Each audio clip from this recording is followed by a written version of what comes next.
team of the day is, of course, our home favorite at cricket.com, the RCB team. Uh, Talking about their season, I mean, first and foremost, this month they've played. This will be their sixth home game. They've already played five home games. The biggest plus for them has been the performance of their two main Indian players. Virat Kohli has delivered. The thing that I've loved about Virat Kohli this season is he has understood his limitations and tried to sort of solve it in other manner. For example, he knows his game enough to know that he's never going to be an elite hitter of spin. So we have seen him time and time again targeting the paces from the very first over, and that for me is very very good. Where we are seeing other players who are pretty happy playing the first over out, and some even played it out as a maiden. But Virat Kohli has not been of that category of an anchor, at least this season. The second biggest positive for them has been the form of Siraj, who had an economy of 7.1 in this season, is also in the race for the purple cap. So he's done well in both departments. Uh, Apart from apart from Kohli and Siraj, even Faf and Maxwell have delivered. Faf is clearly the front runner for the orange cap, and even then his strike rate in the season is 160, and his strike rate against both pace and spin has been 150 plus. So that's a very very big positive, and coming from a player who's towards the fag end of his career, Faf is just he is an inspiration for everyone who's trying to lengthen their career. Now, coming back to RCB's thing that they've not worked for them.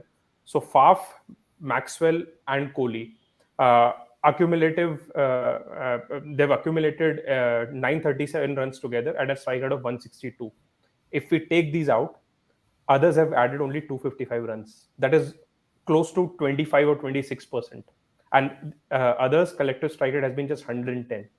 So it's cheese and chalk. If you take these three out, RCB do not really have a batting lineup, and even Maxwell, his numbers are inflated because he's played so many games at Chinnaswamy right now. The two games that has not been on in Chinnaswamy, Maxwell has scored 5 runs of 8 balls. So that's a very big concern for them, because their second leg will involve them traveling, and they do have a few tough games out there. If we can get that graphic up again, we will have their away fixtures.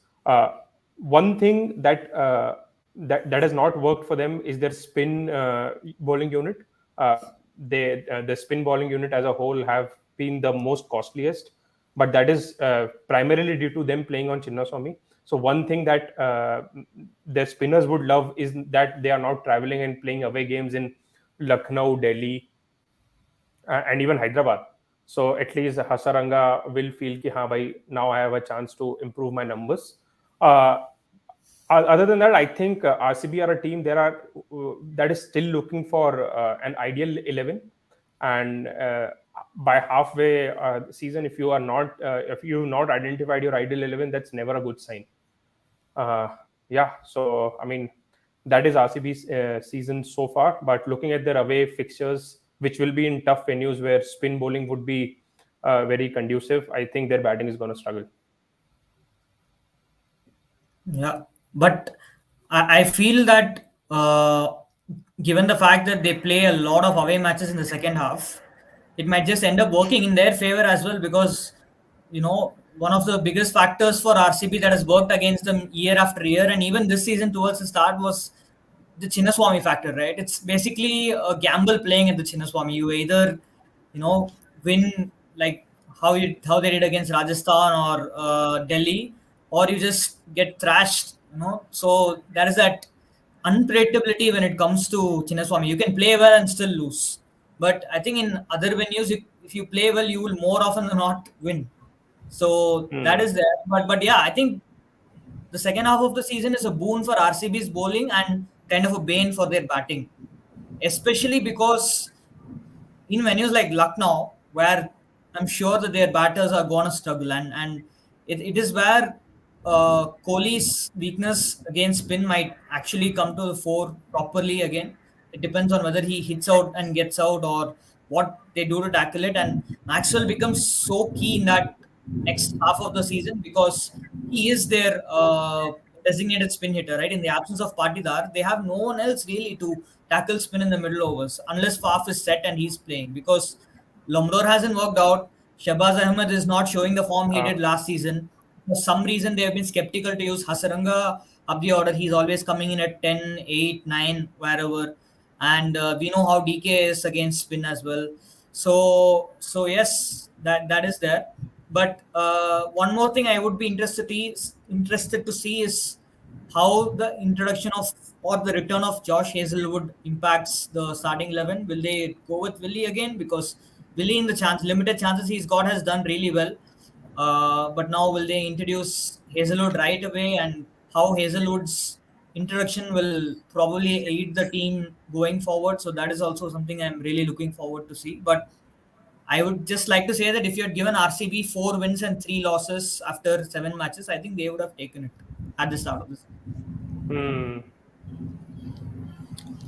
For me, given the fact that now they travel and they play on pitches which would have slowed down, someone like a Harshal Patel becomes very important. So far, he's missed his mark. I think it's fair to say that he struggled, barring a game here or there. Uh, Anirudh mentioned about them not using Hasaranga's batting. I also think that they've not really used Willie's batting quite well. I mean, the game versus Delhi, I didn't see any point to bring in Anuj Rawat at the point of time which they did as an impact sub in the 16th over. At that point of time, you had Hasaranga and Parnell remaining, and though they could have batted. So I felt that they've slightly lacked tactical nuance on a few occasions, which is something that I've not associated with them over the last couple of seasons or 3 seasons ever since Mike Hessen has been a part of the franchise. So they've usually done well. And yes, I think maybe they need to back Suyesh Prabhu Desai and ask him to try and do at least half of what Patidar was trying to do or did, because they really need someone who can take on spin bowling. Otherwise, it's becoming it's going to become all too easy for oppositions to plan against them, and that could really come back to hurt them. If they do lose, I feel if they do lose a few games because of them not being able to bat against spin, there's a possibility that they could drop Hasaranga and bring in Michael Bracewell and ask Karan Sharma and Shabazz to take over the spin bowling duties, because without batting against spin, it's very difficult to win and succeed. But so far, they like Anirudh said, they'd be happy with the 4-3. What has worked tremendously for them, like you mentioned about Siraj, they have the best numbers for a bowling side in the power play.